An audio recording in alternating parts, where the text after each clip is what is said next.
Lors de sa rencontre avec le secrétaire d'État américain Anthony Blinken tout à l'heure, il l'a dit et répété, l'opération sur Rafah n'est conditionnée à rien. Il a également dit qu'il n'accepterait aucun accord prévoyant la fin de la guerre. Or, vous le disiez, le Hamas réclame un cessez-le-feu permanent dans la bande de Gaza, mais il réclame aussi le retrait total des troupes israéliennes de la bande de Gaza. Anthony Blinken, lors de cette rencontre, a lui réitéré la position américaine.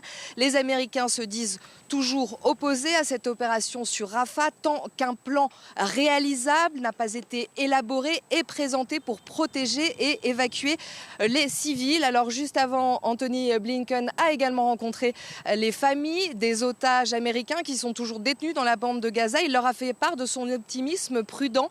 Il est vrai qu'ici, l'attente est très éprouvante pour ces familles des otages. Et Anthony Blinken, il faut le rappeler, était là aussi pour parler de l'aide humanitaire acheminée dans la bande de Gaza. On sait que les États-Unis mettent la pression sur Israël pour que plus d'aide soit acheminée dans la bande de Gaza. Et fait important, le point de passage d'Erez, le seul point de passage qui se trouve au nord de la bande de Gaza, a été rouvert aujourd'hui. Une trentaine de camions venant de Jordanie ont pu passer ce point de passage. C'est ce qu'a indiqué l'armée israélienne. Et Anthony Blinken s'est lui rendu de son côté au point de passage de Kerem Shalom avec Yoav Gallant, le ministre de la Défense israélienne. Et il a pu constater notamment l'attente de ces camions devant ce point de passage.